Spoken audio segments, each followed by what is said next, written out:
não parar, não precipitar e não retroceder. Então dizer que eles sabe quando nós vamos parar? Nunca. Nunca na sua porca vida. Né?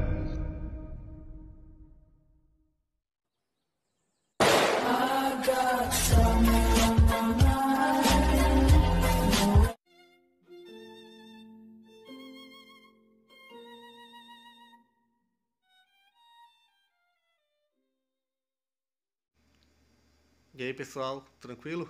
Então vem aqui antes do vídeo começar, pedir para vocês se inscreverem, quem não for inscrito, compartilhar, curtir, comentar. Quem puder seja membro do canal, que isso ajuda bastante.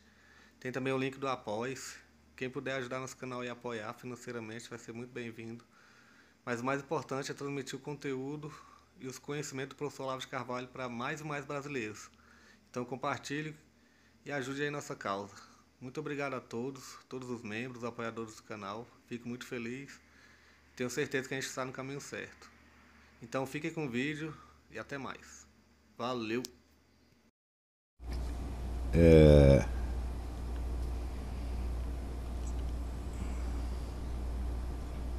Semi Azeca. Se o Guénon vê como alternativa a islamização do Ocidente para preencher o vazio da decadência espiritual do cristianismo, como que a islamização exotérica resolveria isso? É muito simples. O Islã exotérico ele é moldado especificamente de maneira a envolver e proteger o esoterismo. De maneira que, segundo ele, o Islã é uma civilização que propicia o desenvolvimento do esoterismo. E isso a história comprova que as coisas são realmente assim.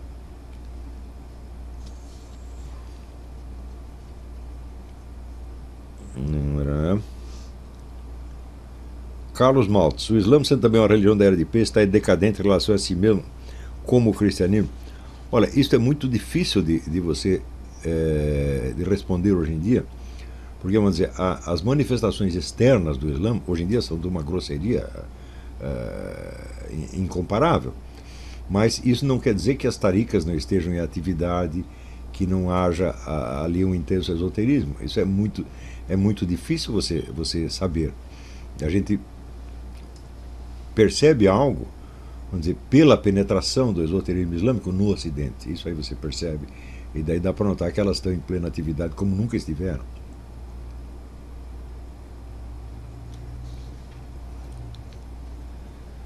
Hélio Angotti Neto. Como a mística católica e ortodoxa analisa as consequências da manipulação de energias sutis? E no meio protestante, há estudos que o senhor gostaria de recomendar sobre a questão? Olha, bom, no meio protestante não há, evidentemente, obras mais valiosas sobre isso do que as do Jacob Böhme. São muito difíceis de ler, com um vocabulário muito peculiar, idiosincrático, mas ali tem coisas muito importantes. Quanto ao ambiente católico, não, esses assuntos nunca foram segredo e nem tabu no meio católico. Estou falando, o próprio Santo Tomás de Aquino escreveu algo a respeito, mas, só que jamais confundiram as manipulações de energias sutis com a verdadeira espiritualidade. Isso será um dos assuntos próximos. Então aguarde um pouquinho, você terá uma explicação mais detalhada disso mais adiante. José Nascimento pergunta: em termos teóricos, um católico, se fosse membro de uma tarica, poderia exercer seu catolicismo exotérico sem ser, por exemplo, perseguido pelos xiitas? Bom, em princípio sim, mas na prática não. Porque a tarica do Fridtjof Schwann foi criada especificamente para ser multiconfessional. E isto fez com que na década de 70 ele tivesse que romper com outras taricas que exigiam dele a ortodoxia islâmica, e ele não queria. Mas no final da vida ele teve que ceder a elas. Então inicialmente ele aceitava membros de todas as religiões, católicos, ortodoxos, budistas, etc., e orientava a todos. Mas depois, no fim da vida, eu tenho a impressão que 5 ou 6 anos antes de morrer, ele teve que... A pressão das outras taricas foi demais e ele teve que restringir o ingresso somente a muçulmanos. Mas isso foi foi 15 anos depois de eu ter perdido o contato com eles.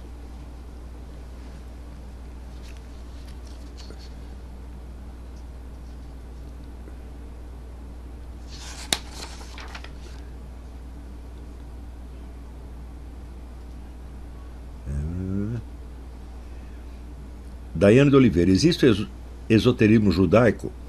Eu digo, bom, para explicar o caso judaico, eu vou ter que basear a explicação no modelo cristão que eu ainda não expliquei. Eu vou dizer como é que se colocam as relações de esoterismo e exoterismo no mundo cristão especificamente, e no mundo judaico é exatamente a mesma coisa. Então aguarde um pouco que isso será assunto das próximas aulas. Magno Paganelli, qual é o nome do livro prefaciado pelo Príncipe Charles? The Secret of Shakespeare, Martin Lings, Lings. Eu considero o melhor livro que alguém já escreveu sobre Shakespeare. O título atual é The Sacred Art of Shakespeare. Ah, o título atual já tem uma terceira edição com o título The Sacred Art of Shakespeare. O Alessandro me informou agora, não conhecia essa terceira edição.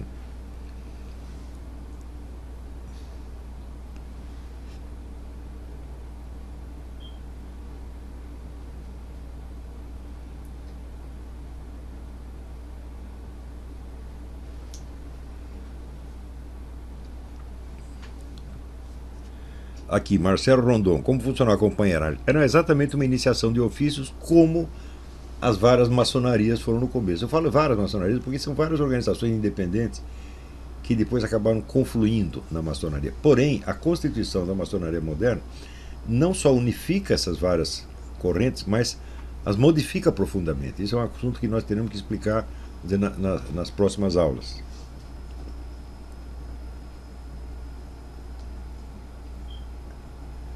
Sandro Santana, é possível que essa conversão por cima seja contrabalançada pela aversão às práticas islâmicas a partir da base? Dito de outra forma, é possível que o sentimento anti-islâmico motive o surgimento de uma espiritualidade cristã na acepção esotérica? Essa pergunta se refere ao futuro, e o futuro a Deus pertence. Eu não tenho a menor ideia disso aí. Vitor Fidel, estou lendo a Unidade Transcendente das Religiões e confesso que o livro, além de muito interessante, é muito persuasivo.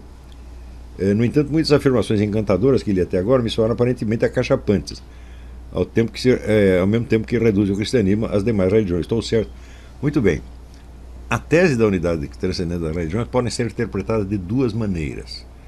Você pode entender essa unidade como uma espécie de mínimo múltiplo comum ou de máximo divisor comum. No primeiro sentido, vamos dizer, a unidade transcendente constitui-se de uma série de teses de ordem metafísica que são afirmadas uniformemente por todas as religiões. Por exemplo, a distinção entre o absoluto e relativo, entre a noção da infinitude, dos graus de realidade, etc. Ou seja, a estrutura total da realidade. Neste sentido, de fato, todas as religiões se equivalem. Só que a metafísica não é uma religião. Sobretudo, ela não é um caminho de salvação. Tá certo? Ela é apenas a estrutura da realidade. Então, eu acho que a tese do Schromm está certíssima neste sentido. Existe uma metafísica, quer dizer, uma noção da estrutura da realidade, que é comum a todas as religiões. A outra maneira de interpretar é o seguinte, é que existe uma supra-religião universal que abrange todas. Nesse sentido, a tese é absolutamente inaceitável, tanto historicamente quanto doutrinalmente. O Schromm nunca afirmou este segundo sentido. Ele nunca disse que é assim, que existe uma supra-religião que abrange todas as outras. Mas, pela sua conduta, ele agia como se ele fosse um papa multiconfessional. Então, há aí toda uma ambiguidade, e como diz o Kurama Kumarasamy, a pergunta tem duas respostas, sim e não. Quer dizer, o Schromm acreditava numa religião primordial da qual ele fosse a encarnação? Sim ou não? Sim e não. Ele nunca se definiu quanto a isso. Aliás, este tipo de ambiguidade é o que torna o mundo do esoterismo, particularmente do esoterismo tal como circula por aí, particularmente perigoso e às vezes até repugnante.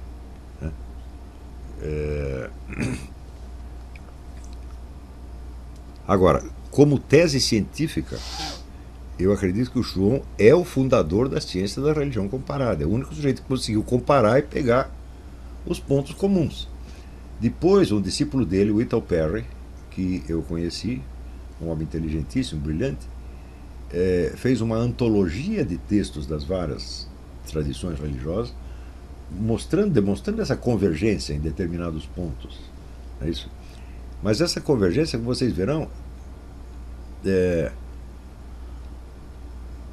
sempre se refere, vamos dizer, apenas à parte metafísica. Tá certo? E tem algumas noções de mística que são também comuns. Mas isso não basta para fazer uma supra-religião. Quer dizer, é apenas...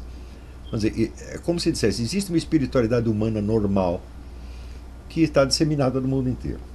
Tá certo? E existem aberrações que também estão espalhadas no mundo inteiro. Esse núcleo comum se refere apenas, vamos dizer, o que é a espiritualidade normal. O que não quer dizer que elas, vamos dizer, que como religiões, isso é, como vias de transformação espiritual humana, elas sejam igualmente eficazes, igualmente válidas, etc, etc. Porque, no fim das contas, a pergunta é o seguinte: para onde eles estão levando as almas? Né? Afinal, o teste final é o destino pós-mortem, não é o que está acontecendo aqui, ou se você está se sentindo bem, achando tudo maravilhoso. Não, o que interessa é o resultado efetivo que a coisa vai ter na sua vida pós-morte, na sua eternidade. Né? É isso que interessa. Se você compara por este lado, você vai ver que essas religiões são muito diferentes e não estão levando você para o mesmo lugar.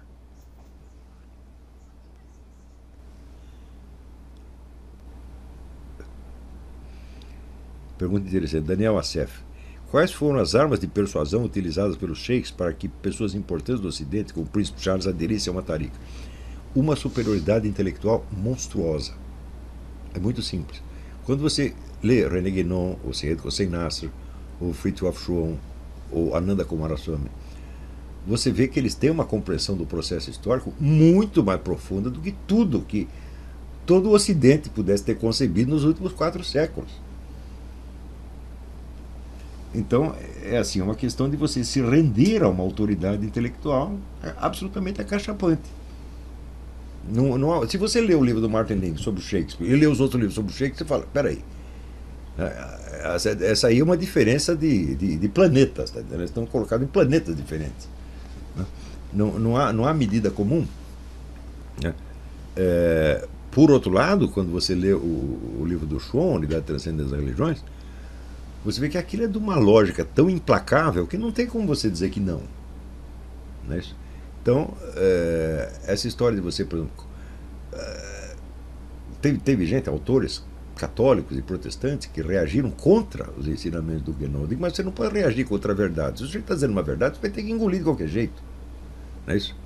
Agora, aonde ele está te conduzindo com esta verdade? Esse é outro problema. Né? Quer dizer, qual é o resultado que isto vai levar? Bom, aí é outra questão completamente diferente. Mas você negar a verdade porque ela aparentemente contradiz aquilo que você entende como dogma da sua religião, fala, não tem sentido. Isso aí não tem sentido. Você é obrigado a aceitar a verdade, venha de onde vier. É isso? Então, se a coisa está demonstrada e provada, fala, acabou. Não tem barriga me dói. Tá certo? Agora, tem aquele negócio que o próprio Schuon diz. O diabo diz a verdade 9 vezes para poder mentir melhor na 10ª.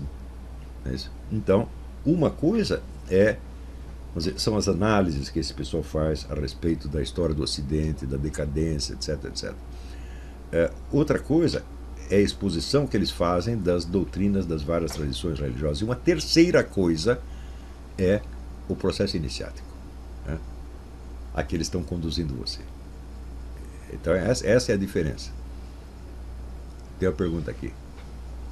Se a Igreja Católica não tivesse perdido a iniciativa intelectual sobre as culturas católicas, você acha que essa superioridade ela não predominaria tanto quanto... Você vê que a partir do século XVI, XVII, a intelectualidade católica perde o pé. Ela perde mesmo. Não consegue entender o que está acontecendo. Então, quando é assim, você imagina o que o fiel faz quando ele é submetido a um escândalo. O escândalo é um fato que aparentemente desmantela a sua fé. Tá certo? Ou ele abandona a fé, ou ele se apega a ela de uma maneira puramente assertórica, reafirmando. Tá certo? E foi exatamente isso que aconteceu. Quer dizer, não houve o verdadeiro trabalho intelectual de absorver e transcender. Não é isso? Então, quer dizer que a função de mãe e mestra foi exercida de maneira muito deficiente. Não é isso? Se a sua mãe é sua mestra, não pode chegar um sujeito com uma novidade qualquer e deixar ela toda atrapalhada. Ela tem que saber o que está fazendo, ela tem que transcender aquilo imediatamente. pegar o núcleo de verdade que tem e transcender, reafirmar nos seus próprios termos, mas isso realmente não foi feito. Por exemplo, se você lê as objeções que o cardeal Danielou fez à obra René Guénon, elas são tão fracas, né? Não dá nem para começar a conversa.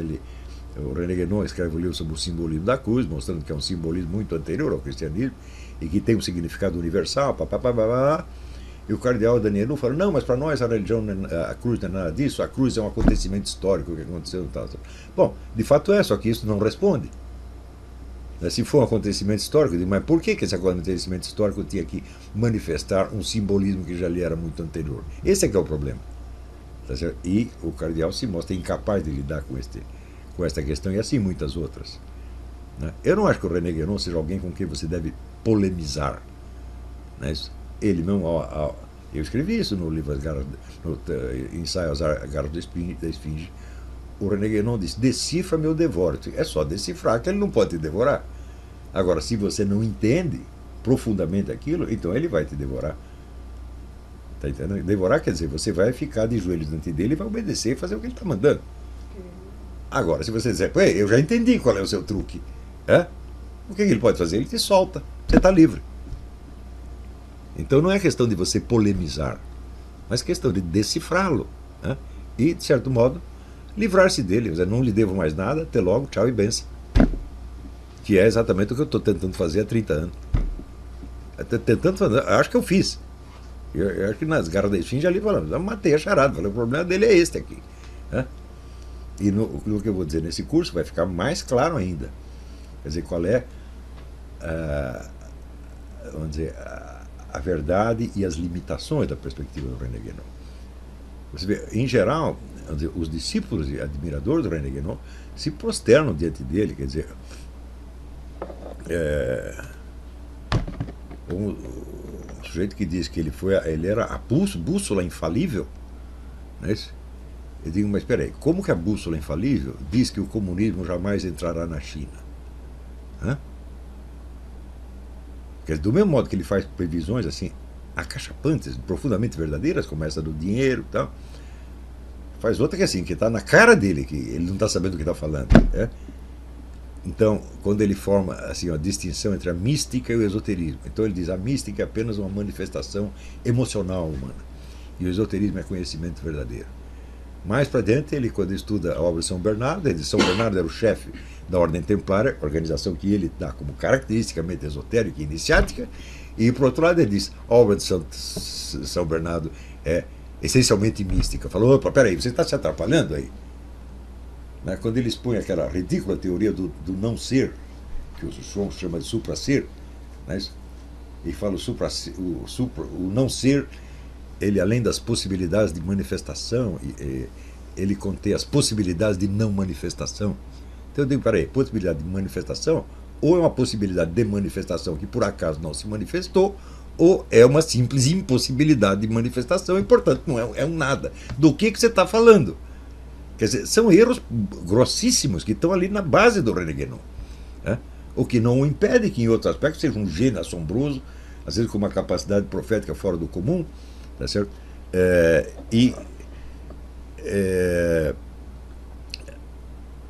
Às vezes com um elemento de mistificação muito bem camuflado, tá certo? Mas agora, você jogar fora toda a obra de Guénon, como fez C.S. Lewis, dizer, não, isso é um charlatão. Fala, não, ele não é um charlatão. Assim como o próprio Gurdjieff não é um charlatão. É uma outra coisa, é um outro tipo de... Quer dizer, você tentar explicar esses camaradas pelos conceitos usuais da vida intelectual no Ocidente, você não vai conseguir. Eles são outra coisa, estão fazendo um negócio completamente diferente. Não é isso? Então, você pode segui-los ou rejeitá-los, mas depois que você assimilou, porque o que eles estão dizendo é muito importante. Não é isso? Quando você pega, por exemplo, o livro Knowledge and the Sacred, Conhecimento Sagrado, do Hussein Nasr, do qual ele mesmo me deu um exemplar autografado em árabe, que na época eu fiquei fascinado com o livro, mas o livro mostra toda a história intelectual e espiritual do Ocidente como se fosse uma longa preparação para o advento de Guénon e Schwann. Quer dizer, você está lendo o livro, está fascinado. Quando chega no fim, você fala, opa, peraí, você me disse tudo isso aí para agora me vender este negócio. Aí tem um treco errado aí, não é possível. Né? Então você fica com a impressão que Guénon e Schwann transcenderam Jesus Cristo. Tá, tem algum treco errado aí. Está tudo certo, mas tem um detalhe final errado. Né? Então isso não quer dizer, vou me revoltar, vou rejeitar. Não, calma lá, por que eu não posso ficar em dúvida? Porque eu não posso até viver num estado de dúvida angustiosa por 20 ou 30 anos. Por que eu não posso, se tanta gente viveu assim? Esse é o preço de você descobrir a verdade. Qual é o problema? Então é por isso que eu insisto no curso online de filosofia, eu insisto nisso. A tolerância para com o estado de dúvida é a condição número 1 da vida intelectual. Ou, como diz o Haikai do Alberto Cunha Mello, quem não se procura, se acha. Diga não sei e receba uma aula de graça. Isso aí, não sei. Espera mais um pouco. Talvez eu saiba amanhã ou depois, talvez não saiba nunca. E daí, se eu não souber nunca, o mundo está esperando que eu resolva o problema? O mundo inteiro vai parar e falar, tem que esperar até que o Olavo resolva os problemas. Não, o mundo continua andando, pô. Então, a sua dúvida é um problema eminentemente seu. Pode ser que quando você resolva, ela seja muito útil para muita gente, mas se você não resolver, qual é o problema? Você é mais um que não resolveu.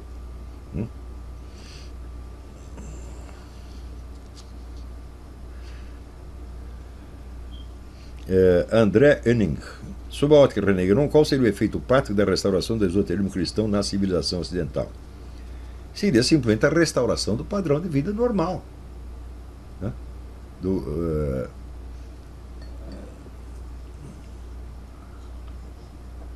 Por exemplo, você acha que é normal as pessoas viverem o tempo todo num cemitério de pedra, onde não tem uma árvore, não tem uma graminha? Você acha que é normal isso? As pessoas nunca viveram assim. Quer dizer, a separação entre o homem urbano e a natureza é uma coisa incrível, ao ponto de que ele começa a fantasiar a natureza. Tá certo? E nos fins de semana ele vai fazer trilha, vai fazer uma bobagem dessa para dizer, eu vou, como é que se diz, participar da natureza. Como é que eles usam? Tem o termo que eles falam? Não é participar, é ter contato com a natureza. Me integrar na natureza. Fala, você não pode se integrar na natureza no fim de semana, não dá para você fazer isso. Ou você está dentro dela quando você está dentro da sua casa, ou não tem jeito. Quer dizer, aí não é o problema do lugar onde você está, é um problema que toda a sua vida foi montada para separar você da natureza, né? E deixar, às vezes, a natureza se reintegrar artificialmente sob a forma de lazer. Não é isso? Mas quando você lembra, por exemplo, que na Idade Média as pessoas trabalhavam 6 meses por ano. O resto eles se dedicavam à religião, festividades, etc., atividades muito próximas da natureza. Agora você trabalha o tempo todo. Não é isso? Então, o simples fato do trabalho ter se transformado na quase totalidade da vida humana, só existem duas coisas, trabalho e lazer. Não é isso? Então, isso já é totalmente antinatural. Então, quando você vê esse fato que 25% dos estudantes universitários americanos são loucos, clinicamente loucos, né? Essas coisas que tem que acabar. Né? Quando você vê a importância decisiva que a criminalidade desempenha na política, no governo hoje em dia, você acha que isso é normal? A humanidade anterior conheceu essas coisas? Não, ninguém conheceu. Então, trata-se, vamos dizer, de curar a alma do homem ocidental. É só isso que querem fazer. Agora, se a forma do René Guénon funciona ou não, bom, é o que veremos, mas pelo que nós estamos vendo da penetração islâmica no Ocidente, então está agravando a coisa formidavelmente. Rodrigo Bittar, professor, vê alguma sociedade esotérica atuando no Brasil, a maçonaria está atuando? Está atuante, mas como eu disse, os meus contatos com maçons foi um negócio decepcionante. Os caras não tinham ideia do que eles estão fazendo. Quer dizer, você tem... Só por jeito aprender aqueles ritos todos é a vida inteira. Agora, para ele entender, na hora que ele começa a querer entender, já morreu.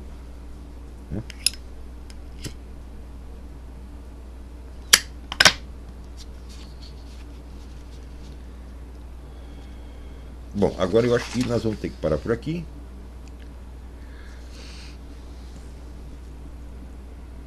Deixa eu ver.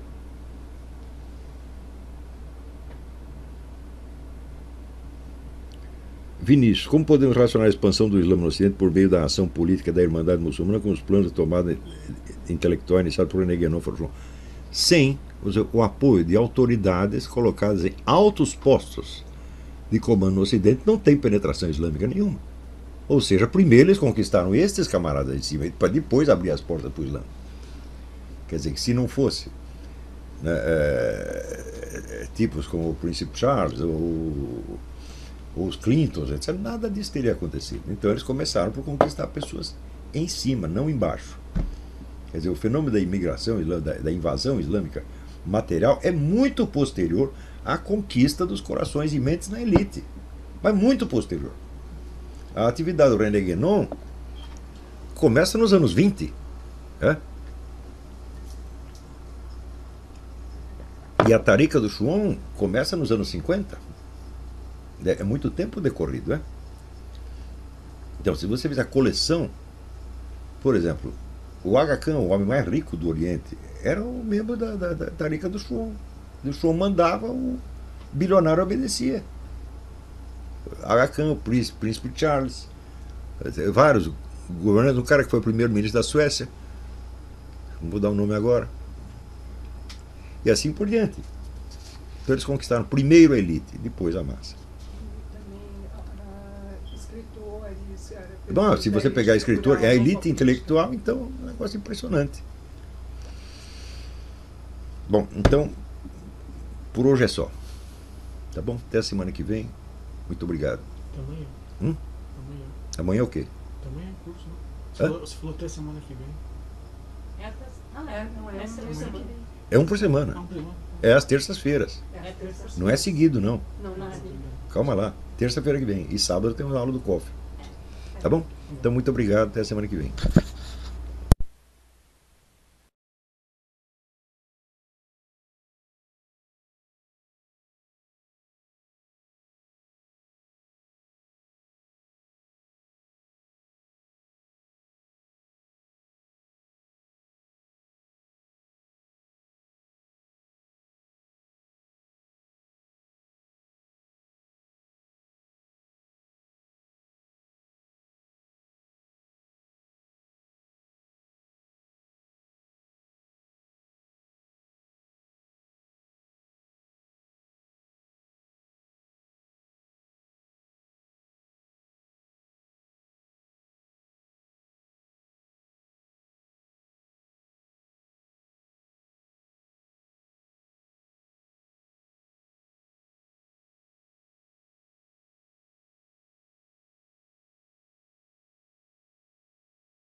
Chegamos a mais um final de uma aula, de um vídeo. Espero que tenham gostado. Quem não se inscreveu ainda, se inscreva, compartilhe, comente. Ajude o nosso canal, apoie, seja membro. E ajude o nosso canal a chegar a cada dia a mais brasileiros que precisam muito do conhecimento do professor Olavo de Carvalho. Então é isso aí, fique com Deus, até o próximo. Valeu! Então é isso aí, pessoal. Que é o nosso canal. Que são alguns livros que eu já li. A maioria foi doação, mas alguns eu adquiri, professor Olavo de Carvalho. Alguns livros se perderam aí que eu emprestei. Professor Alexandre Costa. A Bíblia Sagrada. 10 lições sobre Karl Marx. Indico a não ler esse livro, que é muito ruim mesmo. Alguns pensadores aqui que realmente, como o professor Olavo de Carvalho disse, não são pensadores. Valeu, tamo junto aí. Apoie nosso canal, seja membro.